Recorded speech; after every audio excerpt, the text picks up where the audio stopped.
दर्शकवृन्द नमस्कार। परिसंवादको यो विशेष श्रृङ्खलामा यहाँलाई हार्दिक स्वागत छ। नेपाली भाषाको पहिलो अखबार गोरखापत्र प्रकाशन अहिले 120 वर्ष इतिहासको दौरानमा छ। नेपाली भाषा, साहित्य, कला, धर्म, संस्कृतिको विकास र पुस्ता हस्तान्तरणमा अतुलनीय योगदान पुर्याउँदै आएको गोरखापत्र एउटा पत्रिका मात्रै होइन, यो 1 शताब्दी लामो इतिहास बोकेको देशको सम्पदा समेत हो। गोरखापत्रको पश्चिम संस्करण कोहलपुर संस्करणको प्रकाशन समुद्घाटनको सन्दर्भ पारेर आज हामीले यो परिसंवादको आयोजना गरेका छौँ। त्यसको लागि आज हामीसँग हुनुहुन्छ गोरखापत्र संस्थानका कार्यकारी अध्यक्ष विष्णुप्रसाद सुवेदी र साहित्यकार तथा पश्चिम नेपालका जानकार सनत रेग्मी। दुवैजनालाई स्वागत छ। म विष्णु सरबाट जान चाहन्छु, यो एउटा सीमित पत्रिका मात्रै होइन, एउटा देशको सम्पदाको रूपमा स्थापित छ। यसलाई अहिले चाहिँ मूल्याङ्कन गर्दाखेरि चाहिँ तपाईँ यहाँसम्म आइपुग्दाखेरि चाहिँ कसरी मूल्याङ्कन गर्नुहुन्छ, हामीले कसरी हेर्ने होला यो पत्रिकालाई? अब धन्यवाद नवीनजी। वास्तवमा तपाईँले मैले भन्नुपर्ने कुरा भनिसक्नु भएको छ। यो पत्रिका मात्र होइन, गोरखापत्रलाई हामीले पत्रिका भन्छौँ, तर पत्रिका भन्दा पनि यो हाम्रो एउटा गौरव हो, हाम्रो इतिहास पनि हो। योसँग हाम्रो संस्कृति, साहित्य सबै कुराहरू जोडिएको छ। हाम्रो भाषा मात्रै होइन, हाम्रो जातीय विविधताको एउटा धरोहरको रूपमा यो रहेको छ र यसलाई हामीले एउटा पत्रिका, मिडिया हाउस भन्दा पनि पत्रकारिताको एउटा पाठशाला पनि हो यो चाहिँ। र आजको दिनसम्म मलाई लाग्छ सबभन्दा बढी पढिने, सबभन्दा बढी विश्वास गरिने र सबभन्दा बढी खोजिने गोरखापत्र नै हो। यो अतुलनीय छ कि यसको चाहिँ जुन पुँजी छ, विश्वसनीयता, त्यो कुनै पनि अरू मिडियासँग यसको कम्पिटिसन हुँदैन त्यो कुरामा चाहिँ।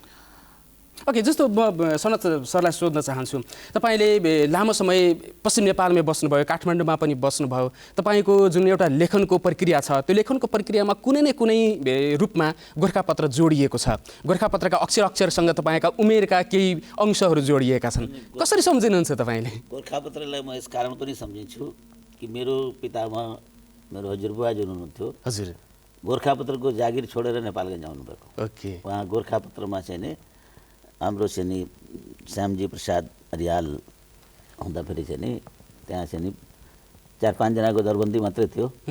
त्यो दरबन्दीमा साधु रामदेव घोटा वगैरहरुसित चाहिँ नि मेरो हजुरबुवा पनि काम गर्नुहुन्थ्यो। 16 रुपैयाँ 20 पैसा उहाँको त्यो बेलामा तलब थियो।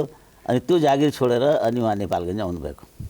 त्यस हुनाले पनि गोरखापत्रसित मेरो विशेष अट्याचमेन्ट यस कारण पनि भयो कि अब मेरो चाहिँ नि हजुरबुवाले नै काम गरेको संस्था गोरखापत्र, त्यसमा गोरखापत्रप्रति अलिकता मेरो विशेष मोह पनि थियो।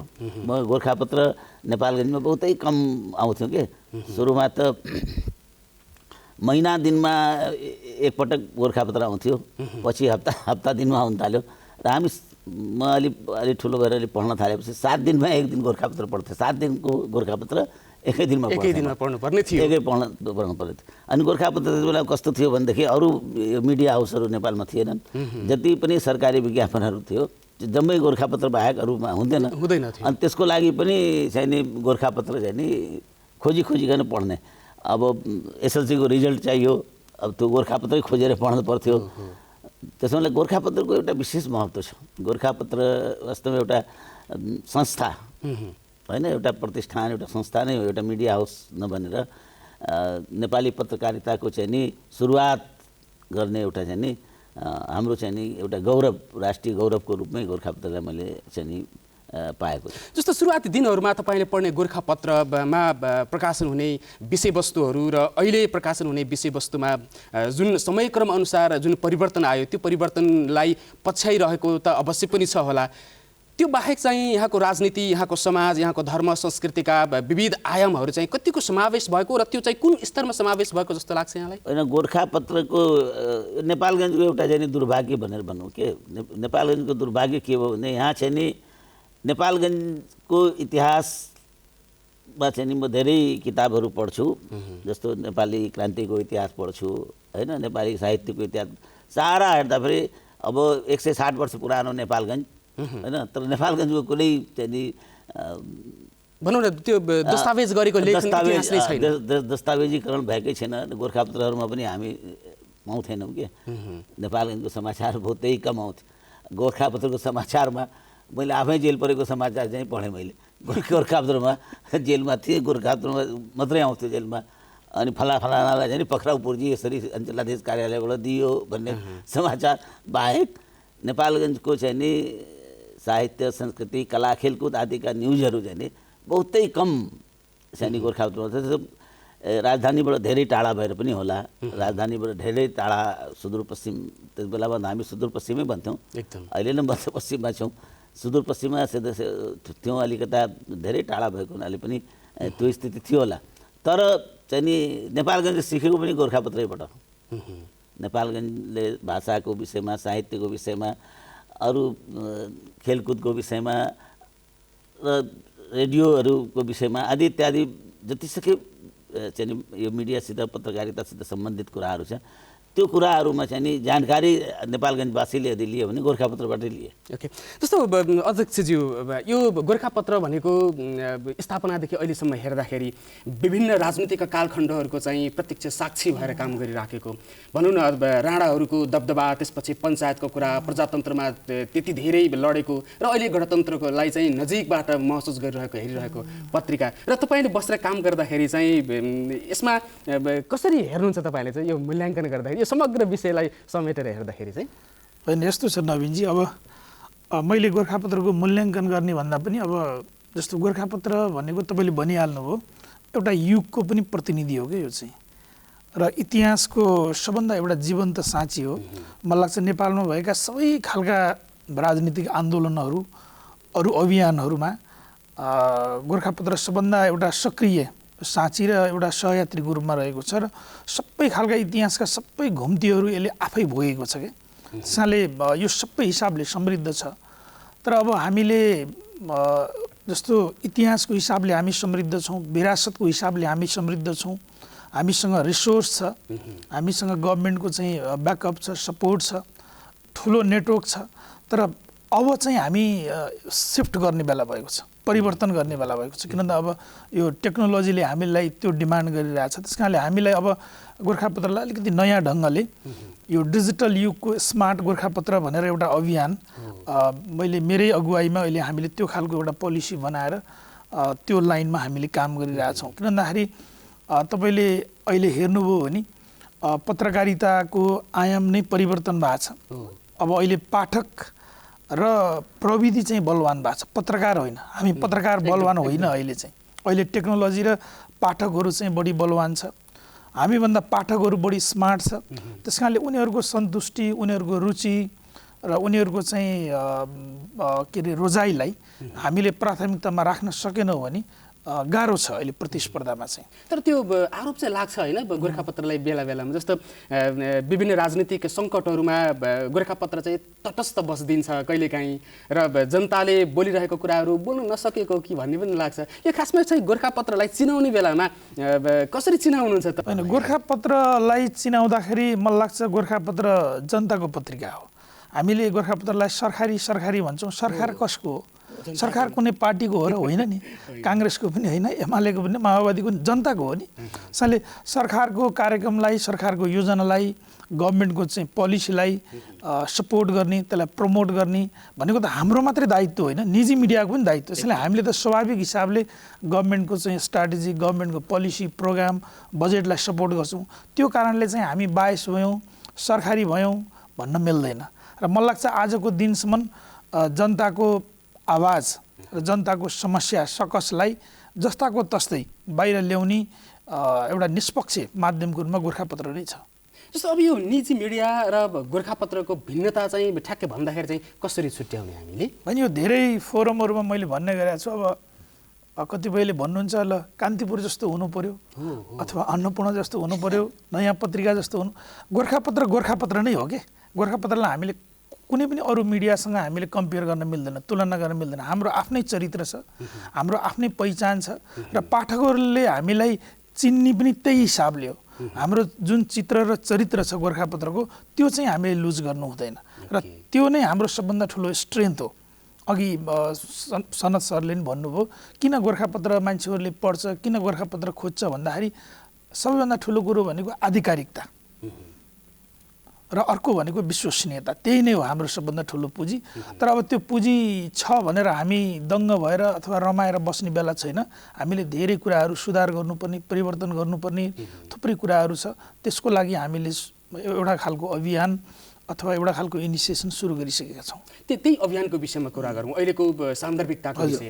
जस्तो अब समय परिवर्तन भयो, समाज परिवर्तन भयो, मान्छे अथवा नागरिकहरूको मनोविज्ञान पनि परिवर्तन भयो। तपाईँले अगाडि पनि भने जस्तो अहिले पत्रकार अथवा समाचार पत्र भन्दा पनि पाठकहरू अझ स्मार्ट बनेर आइरहेका छन्। यो सन्दर्भमा अथवा गोरखापत्रलाई अझ स्मार्ट बनाउनको लागि चाहिँ तपाईँ आइसकेपछि के सुधार गर्नुभयो भनेर सोध्यो भने चाहिँ के भन्नुहुन्छ? हुन त तपाईँ छोटो समय भएको छ तपाईँ आएको, तपाईँले अगाडि पनि भन्नुभयो यसलाई चाहिँ डिजिटलाइजेसन गर्नको लागि पनि एउटा अभियान सुरु गर्नुभएको छ। योजनाको विषयमा कुरा गरौँ। होइन, यसो गरौँ, यो 4 महिना 5 महिना भनेको छोटो अवधि होइन काम गर्नको लागि, यो लामो अवधि हो मेरो हिसाबले चाहिँ। मैले आइसकेपछि अब अलिकति यो पर्सनलाइज जस्तो पनि हुन्छ। गोरखापत्रमा जब मैले यो जिम्मेवारी गभर्मेन्टले मलाई प्रदान गर्यो, त्यो गरिसकेपछि मैले एउटा सपना देखेँ कि गोरखापत्रमा कहाँनिर हुन्छ मेरो स्पेस, मैले यो गोरखापत्रलाई कसरी सिफ्ट गर्न सक्छु, कसरी कन्ट्रिब्युट गर्न सक्छु भनेर एउटा खालको मार्गचित्र मैले बनाएँ। र मैले अघि पनि भने डिजिटल युगको स्मार्ट गोरखापत्र मेरो लक्ष्य हो। त्यो भनेको स्मार्ट भनेको सबै यो पत्रिका प्रिन्टलाई चाहिँ तपाईँको बन्द गरेर हामी खालि वेबसाइटमा जाने भनेको होइन। अहिले भइरहेको गोरखापत्र राइजिङ नेपालको जुन प्रिन्ट भर्सन छ त्यसलाई पनि हामीले कन्टेन्टको हिसाबले हुन्छ कि डिजाइनको हिसाबले हुन्छ कि होइन, त्यसलाई पनि हामी स्मार्ट बनाउने कोसिसमा छौँ भने। अर्को हाम्रो सबभन्दा ठुलो च्यालेन्ज भनेको हाम्रो डिजिटल आउटलेटहरू धेरै छिटो, मैले डेटै भन्दा पनि हुन्छ, वैशाख 1 गतेदेखि हामीले गोरखापत्र र राइजिङ नेपालको नयाँ डिजाइन इन्ट्रोड्युस गर्दैछौँ। मलाई लाग्छ त्यसले चाहिँ एउटा खालको मेसेज दिन्छ, नयाँ वर्षमा हामी नयाँ हुँदैछौँ र त्यसको लागि एउटा टिमले अहिले काम गरिरहेछ। र अर्को चाहिँ हाम्रो जति पनि गोरखापत्र संस्थानको डिजिटल आउटलेटहरू छ, गोरखापत्र राइजिङ नेपाल, अरू चाहिँ हाम्रो पब्लिकेसनहरू, त्यसको डिजाइन लेआउट पनि नयाँ वेबसाइट चाहिँ हामीले वैशाख 1 गते चाहिँ लन्च गर्दैछौँ। मलाई लाग्छ यसले चाहिँ एउटा देखिने खालको चाहिँ परिवर्तन अथवा सुधार त्यो पनि हो। र अर्को चाहिँ सबभन्दा महत्त्वपूर्ण कुरा के हो भन्दाखेरि चाहिँ हामीसँग यति धेरै इन्फर्मेसन, यति धेरै सामग्री, यति धेरै चाहिँ तपाईँको सूचनाहरू छ। 122 वर्ष 121 वर्षको सामग्रीहरू हामीसँग छ। तर त्यसलाई हामीले सङ्गठित रूपमा सुरक्षित ढङ्गले चाहिँ व्यवस्थित ढङ्गले त्यसलाई सङ्ग्रह गर्न सकेका छैनौँ। र मेरो एउटा प्राथमिकता भनेको 121 वर्षदेखि गोरखापत्रको सबै सामग्रीहरू, तस्विरहरूलाई व्यवस्थित ढङ्गले त्यसलाई अर्काइभ गरेर त्यसलाई चाहिँ एउटा मास एक्सेसमा, वेब एक्सेसमा पनि लगेर त्यसलाई एउटा रेभिन्यूको हिसाबले पनि हामीले एउटा प्लान गरिरहेछौँ। डिजिटल अर्काइभिङ भन्छ, त्यो प्रोजेक्टलाई पनि हामीले प्राथमिकतामा लगाएको छ। मलाई लाग्छ त्यो सबैभन्दा ठुलो सम्पत्ति चाहिँ पछिसम्मको लागि त्यही नै हुन्छ। किन इतिहास निर्माण अथवा इतिहास लेखनको सबभन्दा प्रमाणित अथवा आधिकारिक दस्तावेज भनेको यही नै हो। त्यसमा चाहिँ हामी लागिरहेछौँ। अरू अपरेसनल कुराहरू पनि हामीले सुधार गरिरहेछौँ। जस्तो यो आवरणको कुरा भयो, यो चाहिँ दिने विषय भयो, अथवा त्यसमा चाहिँ हामीले दिने जुन सन्देश अथवा सूचना छ त्यसमा केही परिवर्तन आउँछ अथवा जुन हाम्रो शैली छ त्यसमा चाहिँ अझै थप काम गर्नुपर्ने विषय होइन। आवरण र डिजाइनमा मात्रै होइन, तपाईँले हेर्नुभयो भने पछिल्लो 3-4 महिनाको गोरखापत्रको पहिलो पृष्ठ अथवा अरू पृष्ठ हेर्नुभयो भने मलाई लाग्छ अरू, मैले तुलना नगरौँ, अरू निजी माध्यमको दैनिक पत्रिकाहरूले भन्दा हामीले सामाजिक मुद्दाहरूलाई एकदमै जबरजस्त रूपमा हामीले उठाएका छौँ। र सरकारी भन्ने एउटा खालको जुन एउटा भ्रम थियो त्यो पनि हामीले तोडेका छौँ। जस्तो लामो समयदेखि यतातिर पश्चिम नेपालमा दुःख छ अथवा आँसु छ, अभाव छ, रोदनहरू मात्र छ भनेर हामी चिच्याइरहेका छौँ। यहाँका सम्भावनाहरूको विषयमा त्यति धेरै हामीले मुखरित हुने गरेर आवाजहरू उठाउन सकिरहेका छैनौँ। गोरखापत्रले चाहिँ अब कसरी काम गरोस् भन्ने लाग्छ यहाँलाई? गोरखापत्रले वास्तवमा के छ भने मेरो दृष्टिकोणमा अब गोरखापत्रले चाहिँ नि विशेष गरेर यहाँको समुदायको जुन छ नि, समुदायको जुन समस्याहरू छन्, धेरै समस्या छन् क्या यो हाम्रो पश्चिम क्षेत्रमा, धेरै समस्या छन्। ती समस्याहरूलाई चाहिँ नि फिचरको माध्यमबाट अरू माध्यमबाट चाहिँ नि गोरखापत्रले उठाउनुपर्छ। जस्तो हिजोका दिनहरूमा एसएलसीको परीक्षाफल हेर्नको लागि मान्छेले गोरखापत्र खोजी खोजी पढ्ने जुन एउटा समय थियो, अहिले पनि आइपुग्दाखेरि कोही कसैले लोकसेवा आयोगको तयारी गरिराखेको छ भने उसँग हरदम कम्तीमा पनि गोरखापत्र चाहिँ हुन्छ। त्यो किसिमको त्यति धेरै आवश्यकताको विषय बनेको छ। मलाई सोध्नु मन लागेको के भने जस्तो अहिले पछिल्लो समयमा विभिन्न पत्रपत्रिकाहरू विभिन्न अनलाइनहरूको जुन चलन चल्ती छ त्यसमा छुट्टै अनुहार बनाएर बाँचेको गोरखापत्रले आफ्नो सम्पादकीय जुन एउटा धारणा छ, जुन सम्पादकीय निर्धारण गर्ने जुन प्रोसेस छ त्यो चाहिँ कस्तो छ, त्यस तपाईँले चाहिँ कुन आधारमा चाहिँ सम्पादकीय निर्धारण गर्नुहुन्छ भन्ने विषयमा चाहिँ छलफल गरौँ न। होइन, यस्तो छ। अब सम्पादकीय नीति भनेको त अब पहिलो कुरा चाहिँ हाम्रो पत्रकारिताको जुन एउटा मर्म छ, जुन मूल्य छ अथवा जुन कोड अफ कन्डक्ट छ त्यसले निर्देशित गर्ने कुरा हो होइन। अब त्यो जुन राष्ट्रिय प्राथमिकताका विषयहरूलाई नै हामीले प्राथमिकतामा राखेर सम्पादकीयको कुरा चाहिँ हामीले राख्छौँ। अब त्यो सम्पादकीय मात्रै नभएर समाचारको छनौटको कुरा पनि त्यसमा आउँछ क्या। त्यो गर्दाखेरि हामीले अब दुईवटा कुरा, एउटा कुरा चाहिँ हामीले के बिर्सनु हुँदैन भने हामी राज्यको एउटा अङ्ग पनि हो, गभर्मेन्टको मात्रै यसमा राजनीति जोडिया छैन क्या। राज्य सबैको हो, हामी नेसनको एउटा अङ्ग हो। त्यसैले राज्यको कुरालाई चाहिँ राज्यको पोलिसी, राज्यको प्रोग्राम हाम्रो प्राथमिकतामा हुन्छ। त्यसपछि भनेको पब्लिक, जनताको आवाज, जनताको समस्या, त्यहाँको सकस, जुन सनत सरले भन्नुभयो त्यहाँको संस्कृति सम्पदाको चाहिँ प्रवर्धन, त्यसको सम्वर्धन नै हाम्रो प्राथमिकतामा हुन्छ सम्पादकीय नीतिको चाहिँ। मैले यहीँनिर जोड्न खोजेको जस्तो हामी पश्चिम नेपाल जो चाहिँ 3वटा प्रदेशको कुरा गरौँ, जहाँ चाहिँ मैले अगाडि पनि भने जो दुःखका कुराहरू हामीले धेरै छाप्यौँ, यहाँको अभाव, यहाँको अविकासको कुराहरू धेरै छाप्यौँ। यहाँ सम्भावना पनि छन्, यहाँको विभिन्न कृषिका कुराहरू, पर्यटनका कुराहरू, त्यसरी विकासमा उदाउँदै गरेका विभिन्न पूर्वाधारका विषयहरू पनि छन्। ती कुराहरूलाई उठाउनको लागि अथवा त्यसलाई फेरि जनताको विकास, जनतालाई नै जानकारी गराउनको लागि चाहिँ छेक्ने कुराहरू चाहिँ के हुन्? अब जति आरोप चाहिँ के लाग्ने गर्दछ भने जति राजनीतिकका कुराहरू, मुद्दाहरू जति उठिरहेका छन्, त्यो विकासका कुराहरू, जुन सम्भावनाका कुराहरू त्यति उठ्न सकेनन् गोरखापत्रमा भन्छन्। अब तपाईँ आइसकेपछि अथवा तपाईँको टिमले चाहिँ यो योजना चाहिँ कस्तो बनाइरहेको छ? होइन, यो सुरुवात पनि हो। जस्तो अहिले हामीले काठमाडौँबाट जुन ढङ्गले चाहिँ सामाजिक मुद्दाहरूमा विकास र समृद्धिका कुराहरूलाई जसरी हामीले समेटिरहेछौँ र ठक्क यो कोहलपुरबाट जुन हामीले अब संस्करण सुरु गर्दैछौँ, मलाई लाग्छ त्यो प्राथमिकता यहाँ पनि प्रतिबिम्बित हुन्छ।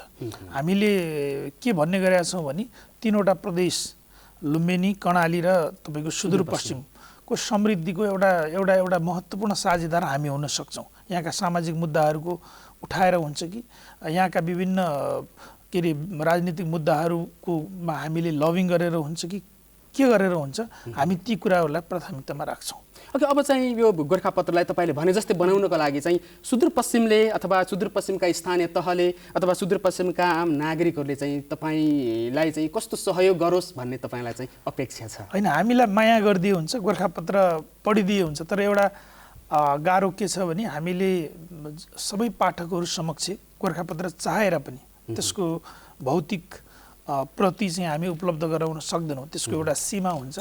त्यस कारणले गर्दाखेरि हाम्रो डिजिटल फोरमबाट सबै गोरखापत्रका सबै पाठकहरू, हजारौँ लाखौँ पाठकहरूसँग हामी जोडिन सक्छौँ र त्यो फोरमलाई हामीले अझ बलियो र अझ आकर्षक र अझ प्रभावकारी बनाउँदैछौँ।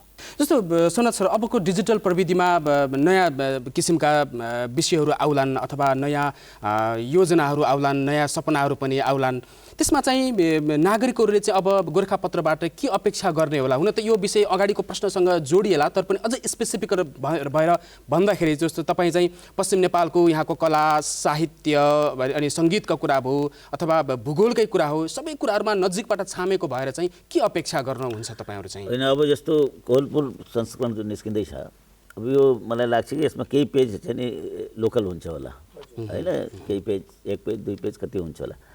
त्यसलाई चाहिँ नि कमसेकम यहाँको साहित्य, संस्कृति, कला, खेलकुद अनि विकास अनि समाजका चाहिँ नि अरू पक्षहरू छन् होइन।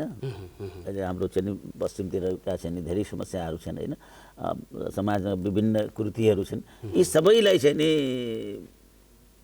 समष्टिगत रूपमा चाहिँ नि त्यसमा आओस् र केन्द्रीय जुन गोरखापत्र निस्किन्छ त्यसमा पनि पश्चिमका कुराहरू पनि आउन्।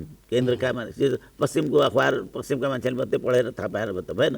त्यसो भने पश्चिमका कुराहरूलाई गोरखापत्रको केन्द्रीय जुन संस्करण छ त्यसले पनि चाहिँ नि त्यत्तिकै महत्त्व दिएर चाहिँ नि अगाडि बढाउनुपर्छ जस्तो मलाई लाग्छ। जस्तो अहिले पनि जस्तो अब सरकारले आफ्नो पोलिसी र जनताको मुद्दाहरू पनि सँगसँगै उठाइराखेको छ। जनताका मुद्दाहरू सुन्दै र आफ्नो पोलिसीहरू जनताको माझमा लैजाँदै गर्ने एक किसिमको जुन त्रिकोणात्मक सम्बन्ध छ त्योमा काम गरिराखेको पनि छ। तर त्यसमा चाहिँ तपाईँहरू चाहिँ सन्तुष्ट हुनुहुन्न?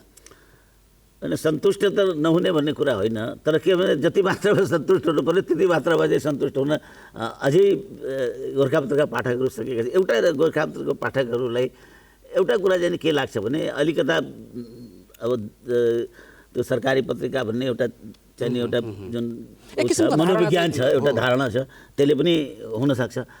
तर पनि चाहिँ नि कतिपय चाहिँ नि मुद्दाहरूमा कतिपय विषयहरूमा चाहिँ नि गोरखापत्र सरकारको पक्ष राख्ने मात्रै हुन्छ, जनताको पक्ष नराख्ने, जनताको पक्षबाट नबोलिदिने त्यस्तो पनि देखिने सक्छ। त्यसबाट कसरी बचाएर गोरखापत्रलाई लैजाने, अब त्यसमा चाहिँ नि हामीहरू विशेष ध्यान चाहिँ नि गोरखापत्रले त्यो दिनुपर्छ जस्तो मलाई लाग्छ कि त्यसमा पब्लिक र गभर्मेन्टको बिचमा एउटा समन्वयको बिचको बाटोबाट गोरखापत्र अघि बढेर माथि जानुपर्छ। अध्यक्षज्यू, यो त अलिकति फरक विषय हो, अब बेला बेलामा उठ्ने विषय पनि हो, तर सरले उठाइसकेपछि यसमा थोरै स्पष्टीकरण चाहिँ मैले चाहेँ।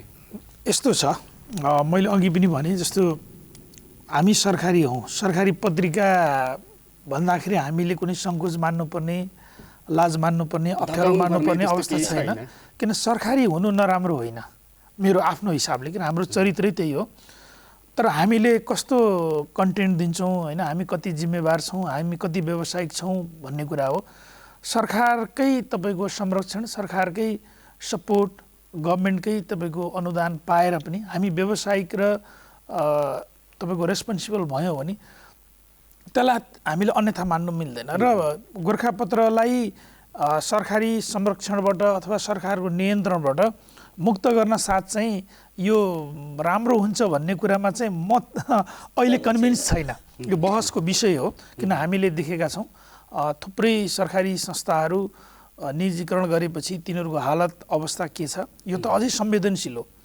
किन राज्यलाई एउटा गभर्मेन्टको मिडिया चाहिन्छ कि चाहिँदैन भन्ने बारेमा धेरै ठुलो बहस हुन्छ। किनभने अरू लोकतान्त्रिक देशहरूमा पनि हामीले त्यहाँको अभ्यासहरू पनि हेरौँ।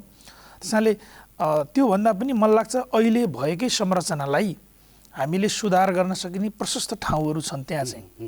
र हामीले दिने कन्टेन्ट सन्तुलित हुनु पर्यो, हाम्रो प्रस्तुति व्यावसायिक हुनु पर्यो र हामी जिम्मेवार हुनु पर्यो। त्यो कुरा चाहिँ महत्त्वपूर्ण हो जस्तो लाग्छ र त्यो दिशामा हामी छौँ। र एउटा कुरा म जोड्न चाहन्छु, पहिले चाहिँ विभिन्न खालका सरकारी नियन्त्रण अथवा त्यसका कथाकाण्डहरू छन् होला, तर अहिले जुन सामान्य प्रधानमन्त्रीज्यू समक्ष जब म गोरखापत्रको कार्यकारी अध्यक्ष भएर म त्यहाँ पहिलो पटक भेट्न जाँदाखेरि उहाँले एकदमै स्पष्ट रूपमा मलाई दिएको निर्देशन भनेको दुईटा लाइन थियो, यो जनताको पत्रिका हो, व्यावसायिक र सन्तुलित भएर तपाईँहरूले चाहिँ समाचार दिनुहोस्, कसैको मुखपत्र बन्नु पर्दैन। एकदम क्लियर छ उहाँको।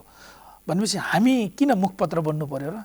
हामी मुलुकको मुखपत्र हो, सरकारको मुखपत्र होइन। हामी चाहिँ मुलुकको मुखपत्र हो, राज्यको मुखपत्र हो। कुनै दल पार्टीसँग हामीलाई जोडेर हेर्नु हुँदैन जस्तो लाग्छ। तर हामीले सुधार गर्नुपर्ने कुराहरू धेरै छन्। जस्तो व्यावसायिक हुनको लागि त त्यति समस्या नहोला, किनभने पछाडि गभर्मेन्टको साथ सहयोग छ। तर सन्तुलन हुनको लागि चाहिँ अलिक गाह्रै पर्छ होला होइन, हामी त्यो भित्र बसेर काम गर्दाखेरि चाहिँ। होइन, हाम्रो अपेक्षा गर्ने हामीले त्यो कोण पनि हामीले हेर्नु पर्यो। यो सरकारको त हो नि, त्यो त सत्य हो नि। सरकारले नियन्त्रण गर्छ, सरकारद्वारा निर्देशित छ, सरकारद्वारा नियन्त्रित छ। तर त्यो गुड कजका लागि छ। किन भन्दाखेरि पिपललाई चाहिँ सूचना दिने, के अरे समाचार दिने भन्ने हिसाबबाट हो। अब सन्तुलनको कुरा पनि त्यसको मापदण्ड हामी कसरी बनाउने भन्ने कुरा, यसमा लामो बहस हुन्छ कि। तर अधिकतम तपाईँले प्राइभेट मिडियाका कन्टेन्ट र अरू पनि चाहिँ प्राइभेट मिडियाको प्रस्तुतिलाई हेर्नु हो भने हामी तुलनात्मक रूपमा धेरै सन्तुलित नै छौँ। मेरो दाबी हो त्यो चाहिँ। जस्तो एउटा के पनि हुन्छ भने सरकारले चाहिँ धेरै काम गर्छ, भनौँ न होइन, अब जस्तो अब स्थानीय तहदेखि सङ्घीय सरकारले कति एक वर्षमा कति बजेट खर्च गर्छ, कति काम गर्छ, कति नीतिहरू निर्माण गर्छ, तर जनतासम्म पुर्याउने एउटा महत्त्वपूर्ण पुलको काम गर्ने भनेको सरकारी मिडिया पनि हो नै, अथवा त्यसलाई चाहिँ सही सन्तुलित रूपमा चाहिँ जनतासम्म पुर्याउने जुन एउटा अभिभार बोकेर बाँचेको सरकारी मिडिया भनौँ न एक किसिमले, त्यसलाई चाहिँ तपाईँले कसरी हेर्नुहुन्छ? जस्तो सरकारको कामहरूलाई पुर्याउने र जनताको इस्युहरूलाई चाहिँ उठाउने। यस्तो नवीनजी, यसमा अलिकति हामी के भ्रममा पर्नु हुँदैन भने गभर्मेन्टले गरेको सबै कामहरूको इन्फर्मेसन गोर्खापत्रले मात्रै दिनुपर्छ भन्ने सबै मिडियाले दिनुपर्छ, हामी नागरिकले पनि दिनुपर्छ, हाम्रो पनि दायित्व हो, हामी पनि गभर्मेन्टको अङ्ग हो नि होइन, एज अ सिटिजन। त्यस कारणले चाहिँ गोर्खापत्रले कति दिने, अरू प्राइभेट मिडियाले कति दिने भन्ने बारेमा एउटा कसरी दिने भन्ने कुरामा बहस हुन्छ। तर गभर्मेन्टले गरेका सबै कामहरू गोर्खापत्रले मात्रै दिनुपर्छ भने अरू मिडियाले पनि दिनुपर्छ होइन, गलत कुराहरू हामीले औल्याउनुपर्छ। तर असल कामहरू, राम्रो कामहरूको चाहिँ त्यसको प्रचार प्रवर्धन सबैले गर्नुपर्छ, सबैको दायित्व हो नि त्यो कुरा चाहिँ, त्यो कुरामा हामी सचेत छौँ। अन्तिम चरणमा अब गोर्खापत्रलाई याद गर्दै अथवा पश्चिम नेपालमा जुन प्रकाशनको संस्करण फेरि पनि सुरु हुँदैछ र फेरि पनि तपाईँको अपेक्षा अथवा चाहना र गोर्खापत्रको अगाडिको यात्रालाई चाहिँ अब कसरी शुभेच्छा व्यक्त गर्नुहुन्छ? अब गोर्खापत्रको अब जस्तो हाम्रो कोहलपुर संस्करणको शुभारम्भको सन्दर्भमा हामी कुरा गरिरहेछौँ। अब गोर्खापत्रको केन्द्रीय उसमा चाहिँ नि त सरकारको आफ्नो, मैले अघि नै पनि भने नि, एकातिर चाहिँ नि सरकारको चाहिँ नीतिलाई चाहिँ नि प्रक्षेपण पनि गर्नु परेको छ गोर्खापत्रले पनि, अर्कोतिर चाहिँ नि जनताका आवाजहरूलाई पनि गोर्खापत्रले प्रक्षेपण गर्नुपर्छ र जनताको समस्याहरूलाई चाहिँ नि जति बढी मात्रामा हामीले उठाउँछौँ त्यति नै त्यो लोकप्रिय भएर जान्छ। त्यसो हुनाले सरकारको चाहिँ नि मुख्य मुख्य कुराहरू, सरकारको नीतिका कुराहरू, यिनीहरू कुराहरूलाई चाहिँ को सँगसँगै जनताका कुराहरूलाई बढीभन्दा बढी महत्त्व दिएर चाहिँ नि गोर्खापत्रले लिएर जाओस् भन्ने हाम्रो अपेक्षा चाहिँ त्यही हो। हस्, अनि कार्यकारी अध्यक्षज्यू, जस्तो हामी कार्यक्रमको अन्तिम चरणमा छौँ, अन्तिम चरणमा चाहिँ अब गोर्खापत्र बाहेक यहाँ योसँग सम्बन्धित रहेर मासिक पत्रिकाहरू पनि प्रकाशन हुन्छन् होइन, अनलाइन पनि छँदैछ, जस्तो मुना, युवा मञ्च, मधुपर्कदेखि लिएर अङ्ग्रेजी भाषाको द राइजिङ नेपालको कुरा पनि छ। यसलाई चाहिँ अझ जनताको हातमा पुर्याउनको लागि अझ धेरै काम गर्नुपर्ने छ होला। तपाईँले भर्खर सुरुवात गर्दै हुनुहुन्छ, कोहलपुरबाट एउटा प्रकाशन गृहको समुद्घाटन पनि हुँदैछ। अगाडिको योजना अथवा यो क्षेत्रमा चाहिँ काम गर्नको लागि सजिलो होला अथवा गाह्रो होला, तर सम्भावनाहरू पनि उत्तिकै मात्रामा छन् होला, र यो विषयलाई लिएर चाहिँ के भन्नुहुन्छ अन्तिममा? यस्तो छ, बिचमा चाहिँ अब कोभिडले गर्दा अलिकति हामी अल्मलिएको अवस्था हो, झन्डै 1-1.5 वर्ष चाहिँ अब अरू क्षेत्र पनि अलमल भयो र हाम्रो अझै किन भन्दा हामी डाइरेक्टली पब्लिकसँग जोडिने भएकोले हामीलाई अलिकति अलमल भयो। कोभिडको बेला हाम्रो वितरणको प्रणाली होस्, उत्पादनको कुराहरू, प्रकाशनको कुरामा के अलमल भएको थियो।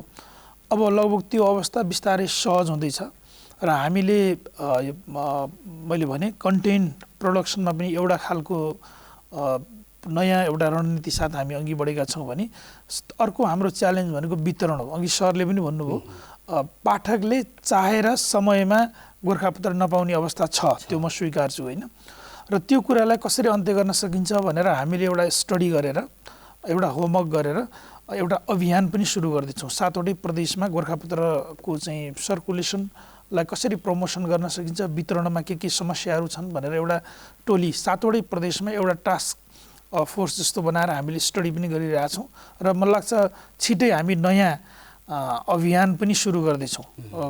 गाउँ सहरमा गोर्खापत्र भनेर एउटा अभियान पनि सुरु गर्दैछौँ र वितरणका समस्याहरूलाई पनि हामी सम्बोधन गर्छौँ। हस्, आजको कार्यक्रममा उपस्थित भएर अत्यन्तै महत्त्वपूर्ण विषयमा परिसंवाद भयो, छलफल भयो, यसको लागि धेरै धेरै धन्यवाद। हजुर, धन्यवाद। आज हामी कुराकानी गऱ्यौँ गोर्खापत्र पश्चिम क्षेत्र कोहलपुर संस्करणको जुन प्रकाशन गृहको समुद्घाटनको प्रसङ्ग थियो, त्यही प्रसङ्गमा रहेर परिसंवादको आयोजना गऱ्यौँ। त्यसको लागि आज हामीसँग हुनुहुन्थ्यो गोर्खापत्र संस्थानका कार्यकारी अध्यक्ष विष्णुप्रसाद सुवेदी र साहित्यकार तथा पश्चिम नेपालका जानकार भनेर हामी उहाँलाई चिन्छौँ सनत रेग्मीसँग। आजको परिसंवाद यहाँलाई कस्तो लाग्यो? जस्तो लाग्यो त्यस्तै प्रतिक्रिया यहाँले दिन सक्नुहुन्छ। आजको परिसंवादको श्रृङ्खला हिँडेर सकिन्छ। नमस्कार।